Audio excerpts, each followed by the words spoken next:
Hello friends, কেমন আছেন সবাই? আশা করি সবাই ভালো আছেন। আজকে আমরা একটা নতুন গল্প জানবো। দ্য মার্টিন 2015 সালে রিলিজ হওয়া হলিউড মুভি। মুভির শুরুতে আমরা কয়েকজন বিজ্ঞানীকে দেখতে পাই যারা মঙ্গল গ্রহে এসে মঙ্গল গ্রহের মাটির স্যাম্পল নিতে। তারা স্যাম্পল কালেক্ট করছিল, ঠিক তখনই তাদের কাছে সংকেত আসে যে মঙ্গল গ্রহে একটা ঝড় আসতে চলেছে আর তাদেরকে এই মুহূর্তে তাদের শিপে পৌঁছাতে হবে। তারা সবাই তাদের মহাকাশযানে পৌঁছানোর আগেই সেখানে ঝড় শুরু হয়ে যায় এবং তাদের মধ্যে মার্ক নামের একজন বিজ্ঞানী ছিলেন। সেই ঝড়ে তাদের মহাকাশযান থেকে একটা এন্টিনা উড়ে আসে এবং সেটা মার্কের গায়ের সঙ্গে গিয়ে ধাক্কা লাগে এবং মার্ক সেখান থেকে অনেক দূরে চলে যায়। দলের ক্যাপ্টেন এবং বাকিরা মার্ককে অনেক খোঁজাখুঁজি করে সেখানে, কিন্তু তাকে আর খুঁজে পায় না। তারা ভাবে মার্ক হয়তো মারা গিয়েছে, তাই তারা সবাই মহাকাশযানের দিকে ফিরে যায়। কারণ এখনই যদি এখান থেকে বের না হওয়া যায় তাহলে তাদের পৃথিবীতে পৌঁছানো খুবই মুশকিল হয়ে যাবে। এরপর আমরা দেখি যে মহাকাশযানটি মঙ্গল গ্রহ থেকে পৃথিবীর উদ্দেশ্যে রওনা দিয়েছে। পরদিন সকালে দেখা যায় যে মার্ক মরেনি, বেঁচে আছে এবং তার স্পেসশিপের যন্ত্রপাতির মধ্যে একটা রড তার পেটের ভিতরে ঢুকে গেছে। সে অনেক কষ্ট করে সেখান থেকে ওঠে এবং তাদের তৈরি ক্যাম্পের দিকে যায়, যেটা তারা তাদের সুরক্ষার জন্য তৈরি করেছিল। ক্যাম্পে গিয়ে মার্ক নিজের পেটের থেকে রডটা বের করে এবং সেখানে কিছু ওষুধ লাগায়। এরপর মার্ক পৃথিবীতে সংকেত পাঠানোর জন্য চেষ্টা করে, কিন্তু সে পারছিল না। কারণ আমরা যে অ্যান্টিনার সঙ্গে তাকে ধাক্কা লাগতে দেখেছিলাম, সেই অ্যান্টিনাটি আসলে নষ্ট হয়ে গিয়েছে, যার কারণে সে আর এখন পৃথিবীতে কোনো রকমের সংকেত পাঠাতে পারছে না। এখন মার্ক মঙ্গল গ্রহে একাই ফেঁসে আছে। আর অন্যদিকে তার সাথীরা ভাবছে যে মার্ক হয়তো মারা গিয়েছে। আর এদিক মার্ক চিন্তা করছে যে পৃথিবীতে ফিরে যাওয়ার জন্য তাকে কমসে কম 4 বছর অপেক্ষা করতে হবে, কারণ 4 বছর পরই আরেকটা মহাকাশযান মঙ্গল গ্রহে আসবে। কিন্তু মার্ক 4 বছর পর্যন্ত অপেক্ষা করবে কি করে, কারণ তার কাছে তো পর্যাপ্ত পরিমাণ খাবার নাই। এখন তাকে বেঁচে থাকার জন্য খাবার সংগ্রহ করতে হবে। তাই সে ঠিক করে সে মঙ্গল গ্রহে চাষ শুরু করবে। তার কাছে চাষ করার মতো কিছু আলু ছিল, সে এখন আলুর চাষ করবে। চাষ করার জন্য মঙ্গল গ্রহের মাটি প্রচুর জল দিয়ে উর্বর করতে হবে, কিন্তু মঙ্গল গ্রহে তো কোনো জলই ছিল না। মার্ক একজন বোটানিস্ট, তাই সে খুব ভালোভাবে জানে চাষ করার জন্য কি কি জিনিসের প্রয়োজন হয়। মার্ক এখন মঙ্গল গ্রহে চাষাবাদের জন্য প্রয়োজনীয় জিনিসপত্র সংগ্রহ করতে শুরু করে। সবার প্রথমে সে একটা জায়গায় প্রচুর মাটি জমা করতে শুরু করে আর তার মধ্যে আলুগুলো পুঁতে দেয়। এখন এই মাটিতে জলের প্রয়োজন। আর সব থেকে ভালো কথা হচ্ছে এটি যে জল কিভাবে তৈরি করতে হয় সেটা মার্ক খুব ভালোভাবে জানতো। আসলে হাইড্রোজেনের সাথে অক্সিজেন পোড়ালে সেখান থেকে জল তৈরি করা সম্ভব। আর সৌভাগ্যবশত জল তৈরি করার জন্য তার কাছে সমস্ত রকমের যন্ত্রপাতি এবং সামগ্রীও ছিল। সে সেভাবে হাইড্রোজেনের সাথে অক্সিজেন পোড়াতে শুরু করে। কিন্তু প্রথমবার সেখানে একটা বিস্ফোরণ হয়, কারণ হাইড্রোজেনের মাত্রা ঠিক থাকলেও অক্সিজেনের মাত্রা বেশি হয়ে গেছে। সে দুটি গ্যাস সমান মাত্রায় দিয়েছিল, কিন্তু সে তার নিঃশ্বাস থেকে আসা অক্সিজেনের মাত্রা গুনতে ভুলে গিয়েছিল। পরের বার সে সবকিছু সঠিকভাবে করে এবং তার প্রচেষ্টা সফল হয়। আসলে হাইড্রোজেন আর অক্সিজেন একসঙ্গে পোড়ালে একটা বাষ্পের তৈরি হয় এবং সেই বাষ্পটা যদি এক জায়গায় আবদ্ধ করা যায় তাহলে সেটা পানিতে পরিণত হয়। তাই যতটা প্রয়োজন ছিল ততটা পরিমাণে জল সেখানে তৈরি হয়ে যায় এবং সে দেখে তার প্রথম আলুর চারা অঙ্কুরিত হয়েছে। এটি দেখে মার্ক অনেক খুশি হয়। আর এদিকে পৃথিবীতে নাসা স্পেস সেক্টর ঘোষণা করে দেয় যে মঙ্গল গ্রহে মার্ক মারা গিয়েছে এবং তার অন্তিম কাজও শেষ করে ফেলে। কিন্তু তার পরের দিনই তাদের অপারেটর দেখতে পারে যে তাদের যে যন্ত্রপাতিগুলো ছিল মঙ্গল গ্রহে সেগুলো আসলে এক জায়গা থেকে অন্য জায়গায় সরে গিয়েছে। এগুলি হচ্ছে সেই সোলার প্যানেল যেগুলো মার্ক সরিয়েছিল। এটা দেখার পর অপারেটর তার স্যারদের ডাকে। এই দেখে সবাই বুঝতে পারে যে মঙ্গল গ্রহে আসলে মার্ক এখনো বেঁচে আছে। কিন্তু তাদের হেড বলে যে মার্ক এখনো বেঁচে আছে ঠিকই, কিন্তু তাকে আমরা বাঁচাতে পারবো না, কারণ তার কাছে পর্যাপ্ত পরিমাণ খাবার নেই। আর আমাদের তার কাছে খাবার পাঠাতে যতদিন লাগবে ততদিনে সে না খেতে পেয়ে মারা যাবে। তাদের কথাও একদিক থেকে ঠিকই বলা চলে। আর অন্যদিকে মার্ক তার চাষ করা আলুগুলো খেয়ে বেঁচে আছে। আর সে একের পর এক দিন গুনতে থাকে। দিন গুনতে গুনতে সে দেখে যে মঙ্গল গ্রহে তার প্রায় 70 দিন কেটে গেছে। এবং সে হিসাব করে দেখে যে নাসার পরবর্তী মিশন 4 বছর পর এখান থেকে প্রায় 3200 কিলোমিটার দূরে হবে, আর তার সেখানে পৌঁছাতে 50 দিন সময় লাগবে। কারণ তার কাছে যে গাড়িটি রয়েছে সেটা একদিনে কেবল 35 কিলোমিটার পথ চলতে পারে। তার উপরে সেই গাড়িটিকে আবার সোলার প্যানেলের সাহায্যে চার্জও দিতে হয়। আর এদিকে পৃথিবীতে সবাই মার্কের কাছে খাবার পাঠানোর জন্য প্রস্তুতি নিতে থাকে, আর সেই প্রস্তুতি নেওয়ার জন্য প্রায় 3 মাস সময় লাগবে। আর যে রকেটের সাহায্যে সেটি লঞ্চ করা হবে সেটির প্রস্তুতি নিতে প্রায় 9 মাস সময় লাগবে। এর মানে সব মিলিয়ে 1 বছরের আগে মার্কের কাছে কোনো প্রকারের সাহায্য পাঠানো অসম্ভব। আর এদিকে মঙ্গল গ্রহে মার্ক যে আলুগুলো চাষ করেছে সেগুলো তার চাহিদার থেকে বেশি ভালো ফলন দিয়েছে। এরপর সে আলুগুলি মাটি থেকে বের করে এবং আকারে ছোট আলুগুলি আবার মাটির ভেতরে পুঁতে দেয়।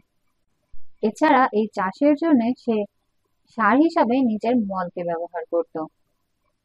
কিন্তু সে মনে মনে জানতো যে সে যতই আলু চাষ করুক না কেন, নাসার সাথে তার যোগাযোগ না হলে সে কোনোভাবেই বাঁচতে পারবে না।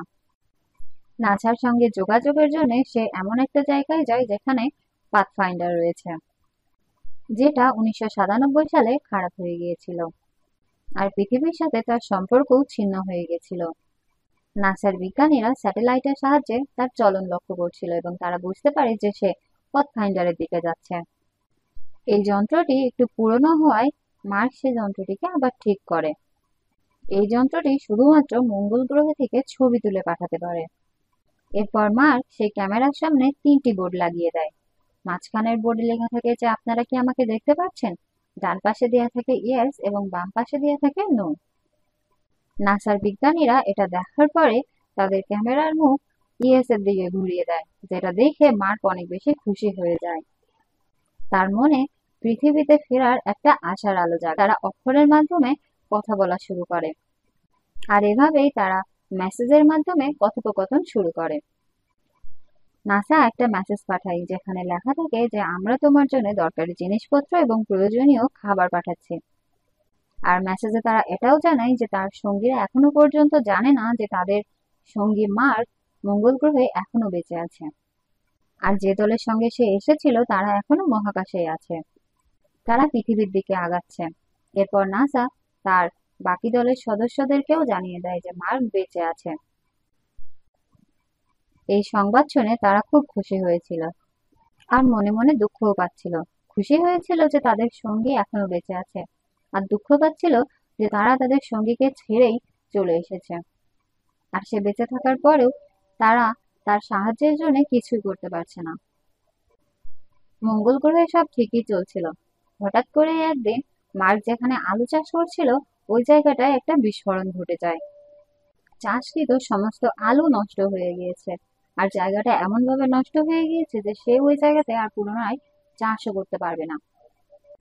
আর মার্কের কাছে যে পরিমাণ আলু আছে সেই পরিমাণ আলু খেয়ে বেঁচে থাকা আসলে সম্ভব নয়, যতদিন না পর্যন্ত পৃথিবী থেকে তার জন্য পর্যাপ্ত পরিমাণ খাবার আসছে। তার মানে পৃথিবী থেকে সাহায্য আসার আগে সে না খেতে পেয়ে মারা যাবে। এর কারণে মার্ক প্রতিদিন যা খাবার খেত সে খাবার সে 3 দিনের খাবার জন্য প্রস্তুত রাখে। আর এদিকে পৃথিবীতে মার্কের কাছে পাঠানোর জন্য একটা রকেট তৈরি করা হয় এবং তার ভেতরে মার্কের প্রয়োজনীয় জিনিস এবং খাবার পাঠানো হয়। সাহায্য পাঠাতে দেরি হচ্ছিল দেখে তারা রকেটটিকে ঠিকভাবে পরীক্ষা নিরীক্ষা না করেই লঞ্চ করে দেয়। রকেটটি কিছু দূর গিয়েই ব্লাস্ট হয়ে যায়, যেটা দেখে নাসার প্রত্যেকটা বিজ্ঞানী অনেক বেশি হতাশ হয়ে পড়ে, কারণ মার্ককে বাঁচানোর জন্য আর কোনো পথই খোলা রইল না। মার্ক রকেটটা ব্লাস্ট হওয়ার কথা শুনে একদম হতাশ হয়ে পড়ে এবং নাসার কাছে তার ফ্যামিলির উদ্দেশ্যে সে একটা মেসেজ পাঠায় যে আমি হেরে যাইনি, কিন্তু আমাদের সকল পরিস্থিতির সম্মুখীন হওয়ার জন্য প্রস্তুত থাকতে হবে।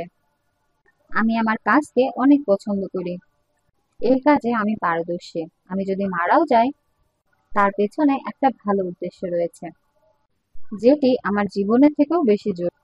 আর সে এটাও লেখে যে আমি আমার পরিস্থিতিতে হার মানিনি, তার সম্মুখীন হয়েছি। সমস্ত বিজ্ঞানীরাই হতাশ হয়ে পড়েছে, কারণ তারা তাদের শেষ চেষ্টা করে ফেলেছে। এখন আর তাদের কাছে মার্ককে বাঁচানোর জন্য কোনো পথই খোলা নেই। অন্যদিকে চীন নাসাকে সাহায্য করার জন্য এগিয়ে আসে। তাদের কাছে মহাকাশে যাওয়ার জন্য একটা রকেট সম্পূর্ণভাবে তৈরি আছে। এখন নাসা চীনের সাহায্যে 28 দিনের মধ্যে একটা রকেট লঞ্চ করতে প্রস্তুতি নেয়। বিজ্ঞানীদের মধ্যে একজন রিচ নামের ব্যক্তি ছিল, যে অ্যাস্ট্রোডাইনামিক সেন্টারে কাজ করত। সে তাদের মার্ককে বাঁচানোর জন্য একটা উপায় দেয়। যে বলে মহাকাশ থেকে যে দলটি পৃথিবীর দিকে আসছে, তারা যদি পৃথিবীতে না আসে, বরং পৃথিবীর গ্র্যাভিটি ধরে ফেলে এবং পৃথিবীর চারিদিকে ঘুরতে থাকে, তাহলে আমরা সিলিং শটের মাধ্যমে সেই দলটির কাছে প্রয়োজনীয় জিনিসপত্র এবং খাবার পাঠাতে পারি। সিলিং শট হচ্ছে এমন একটা জিনিস যেটা মহাকর্ষ বলের সাহায্যে মহাকাশে মহাকাশের যে কোনো যানকে অন্য কোনো দিকে ঠেলে দেওয়া যেতে পারে। তারপর সেই দলের স্পেসশিপটি মঙ্গল গ্রহের কাছে পৌঁছাবে। কিন্তু তাদের মঙ্গল গ্রহে নামলে চলবে না, কারণ মঙ্গল গ্রহে যদি তারা নামে, তাহলে পৃথিবীতে ফিরে আসার জন্য যে পরিমাণ ফিউলের প্রয়োজন, তাদের কাছে পর্যাপ্ত পরিমাণ ফিউল থাকবে না। তারা শুধু মঙ্গল গ্রহের চারপাশ দিয়ে ঘুরবে। আর মার্ক এম হচ্ছে একটি উড়ন্ত যন্ত্র, যেটির মাধ্যমে মার্ক মঙ্গল গ্রহের গ্র্যাভিটি থেকে বেরিয়ে আসবে। আর যখন সে উপরে আসবে, তখন বাকি 5 জনের দল তাকে ধরে নেবে। এটা বলতে যতটা সহজ ছিল, কাজে করতে ঠিক ততটাই কঠিন। কারণ এটি করতে মানে একজনকে বাঁচাতে গিয়ে বাকি 5 জনেরও প্রাণের সংশয় থাকতে পারে। শুধুমাত্র একজনকে বাঁচানোর জন্য নাসা তার বাকি 5 জন বিজ্ঞানীর জীবন নিয়ে এমন খেলা করবে না। যদি এমনটা করা হয়, তাহলে মার্কের কাছে সময়ের অনেক আগেই সাহায্য পাঠানো যাবে। কিন্তু এর কারণে যে 5 জন বিজ্ঞানী পৃথিবীতে ফিরতে চলেছে, তাদের মিশন আরো 533 দিন বেড়ে যাবে।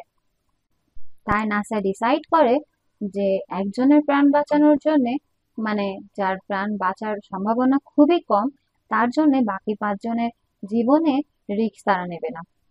অন্যদিকে মার্ক মঙ্গল গ্রহে তার অসম্পূর্ণ কাজটি সম্পূর্ণ করতে শুরু করে দেয়, যেটির জন্য তারা মঙ্গল গ্রহে এসেছিল।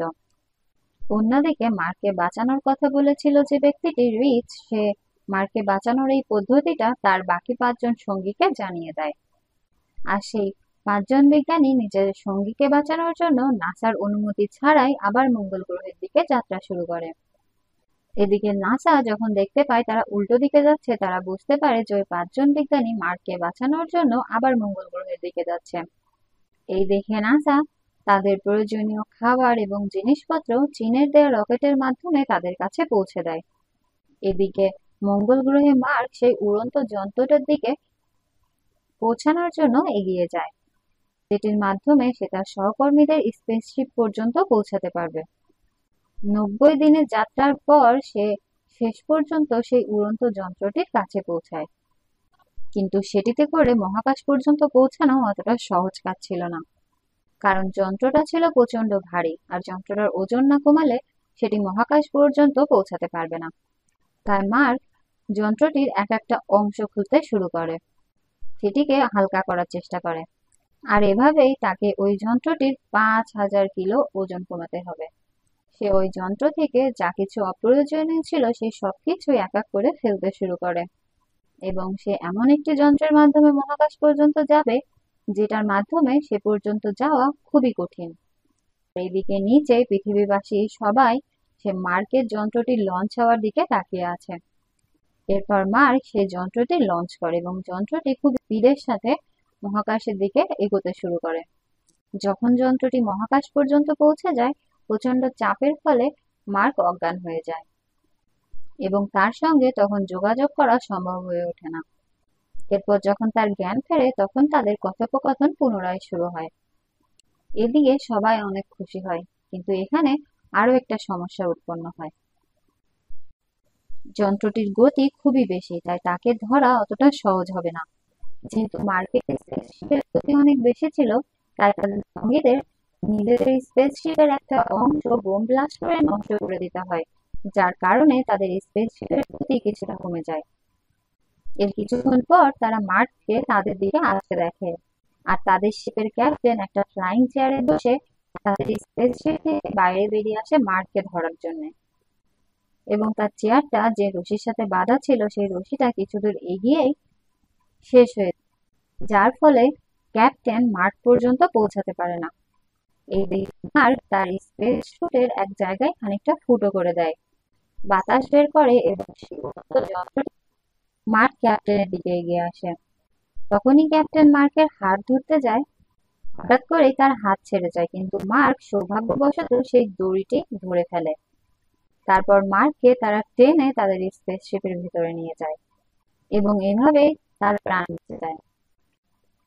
এত বাধা বিপত্তির পরেও যখন মার্ক পৃথিবীতে ফিরে আসে তখন নাসা তাকে অ্যাস্ট্রোনট হিসাবে নিয়োগ করে।